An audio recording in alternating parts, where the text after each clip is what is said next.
Si usted me permite, le voy a presentar la segunda de esas tres partes que dividí la historia de la Atlántida para presentárselas con mucho gusto.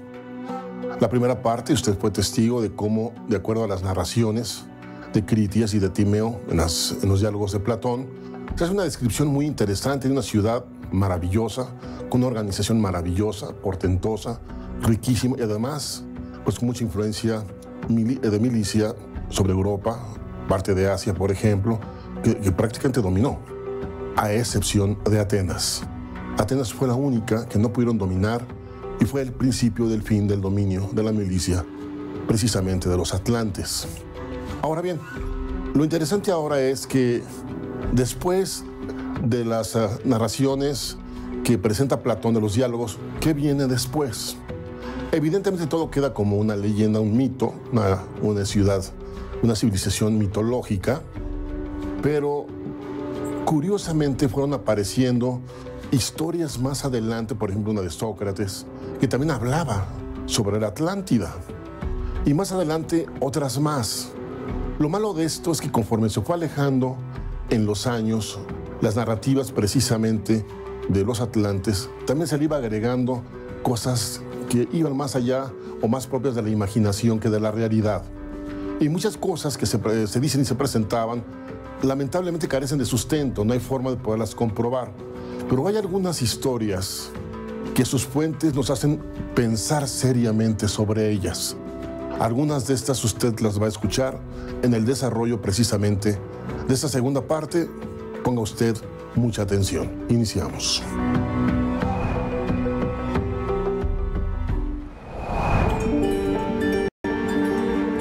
De acuerdo a nuestra primera parte de la Atlántida, esta sucumbió por causas del diluvio y de una terrible hecatombe que padeció el planeta, causando con esto la perdición de especies y la interrupción inevitable de la historia de la vida en nuestro mundo, causando un nuevo inicio, un nuevo amanecer de la vida en la Tierra.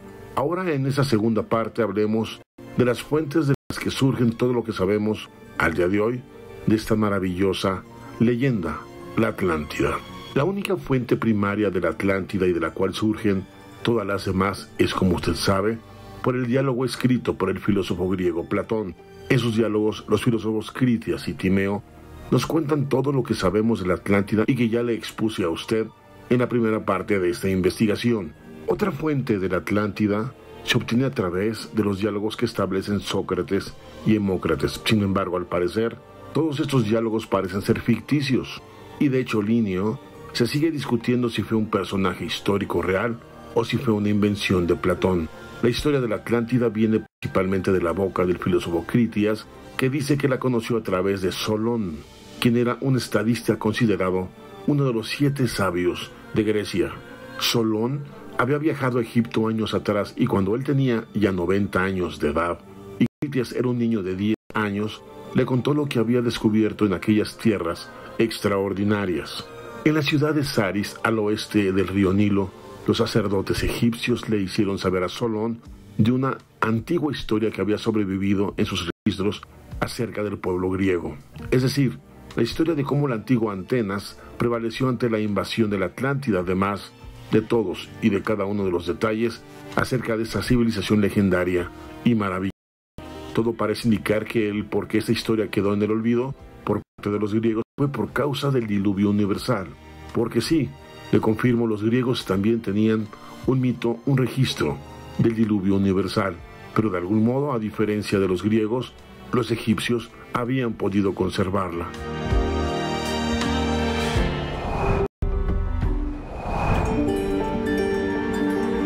Conforme la sociedad fue avanzando y gradualmente al irse conociendo más de los pueblos precolombinos, estas interpretaciones fueron otras y en el olvido, pero en el siglo XIX volvieron a tomar vida. Una de las que más popularizó el mito de la Atlántida fue el congresista estadounidense Ignatius Donnelly, quien en 1852 escribió el libro de la Atlántida un mundo antes del diluvio. Donnelly sugirió que Platón escribió sobre una isla gigantesca que realmente existió. Él creía que la Atlántida era el sitio de la primera y más antigua civilización humana y que la mitología de las demás culturas, sus respectivos dioses en realidad habían sido ciudadanos de la Atlántida. Incluso el Edén bíblico pudo haber sido ubicado, según él, en este continente perdido. Señalaba a Egipto como una de las colonias de la Atlántida y uno de los pocos remanentes de lo que pudo haber sido su cultura. Tanto interés despertó estos mitos que a Donnelly se le ha llamado el padre del renacimiento de la Atlántida en el siglo XIX. Por un lado, muchos le agradecen a Donnelly el haber revivido este mito en la actualidad, pero por otro lado muchos le reclaman el haber sido promotor de un método de investigación totalmente anticientífico y antihistórico, mismo en el que se basa que los mitos y leyendas contienen información oculta y que puede ser cifrada bajo la libre interpretación, valiéndose solo del ingenio de cada uno, o por personas que poseen un tipo de visión mística o especial. Años más tarde, llegó el mundo de la teosofía. Aparece una escuela de misticismo fundada por la gran Elena Pavlovna Blavatsky, quien alcanzó mucha popularidad en todo el mundo. Una mujer mística y sabia por naturaleza, quien invirtió mucho tiempo sobre el tema de la Atlántida. Todos estos personajes hablaron mucho sobre la Atlántida. Usted puede consultar la obra de Elena Blavatsky llamada Isis sin velo, una obra de 6 volúmenes publicada en el año de 1875. Sin embargo, el problema de estos personajes es que pasaron muchas acciones que no se apegan ni siquiera a lo escrito por Platón, cayendo en sus propias creencias, afirmando que se trataba de revelaciones místicas de libros perdidos, como lo es el libro de Xi'an, que según se afirma, fue escrito por una humanidad antes de esta.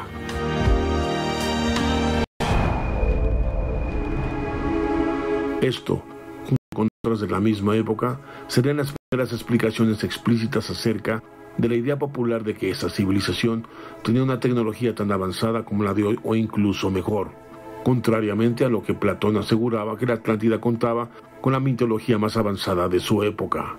Este autor también afirmaba que la Atlántida ocupaba gran parte del océano Atlántico, desde el norte en la actual Islandia hasta el suroeste a la altura de Río de Janeiro.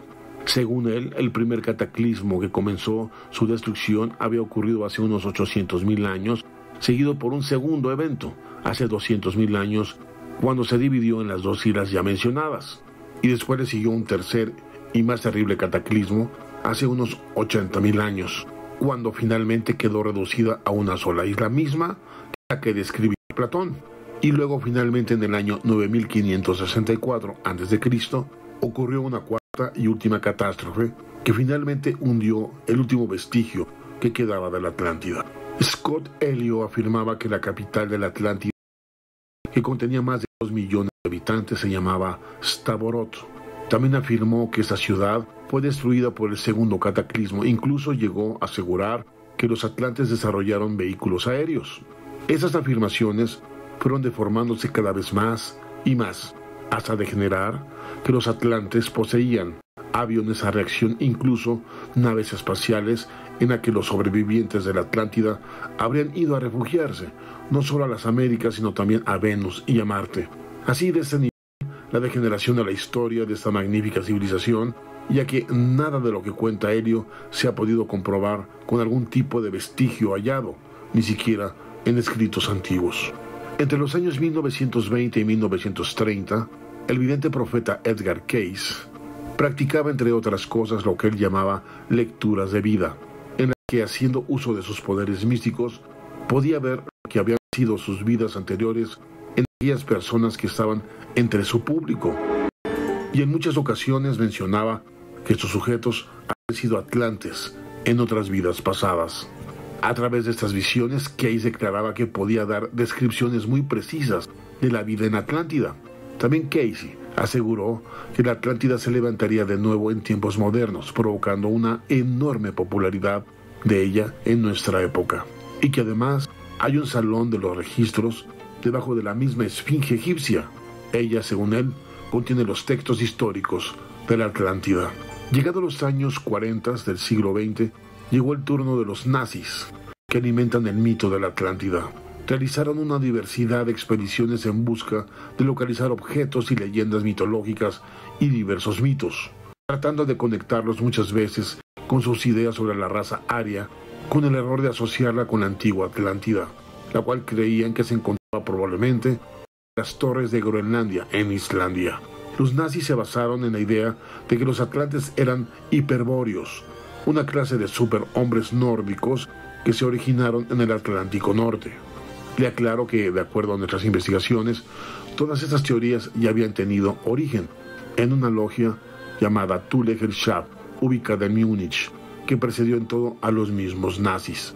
Cabe mencionar en este punto que los ocultistas Carl Georg Staetz y Hermann Wirth fueron los primeros en hablar de esta raza aria norteatlante, y el ideólogo del partido Alfred Rosenberg, y así como el líder de las SS Heinrich Himmler, llegaron a hacerlo como parte de la doctrina oficial. Si me permite aquí, detenemos momentáneamente la segunda parte de esta fascinante investigación de la Atlántida y daremos pie a la tercera y última parte de la Atlántida más adelante, donde nos preguntaremos: ¿fue la Atlántida el fin de un ciclo de la humanidad para dar inicio a una nueva humanidad? ¿Fueron los atlantes una extensión de la llegada de los dioses a la Tierra? ¿La humanidad actual es portadora genética de la herencia de los dioses del ayer? La tercera parte de esta historia tratará de responder esos enigmas que vienen del ayer de manera silenciosa a la humanidad de hoy. Y llegará el tiempo cuando los arcanos se abran a los ojos de los despiertos. No habrá corazón ni espíritu que no responda al llamado de la verdad, que hará temblar a las mentes para que sacuden sus inercias y sean con ello dignos de recibir la única e infinita verdad de verdades, la esencialización perfecta del amor, dándole rostro de infinitud, donde el mismo Alfa y Omega se funden como un acto sublime de la creación. Vamos a un corte y volvemos. No se aparte, eso está fantástico.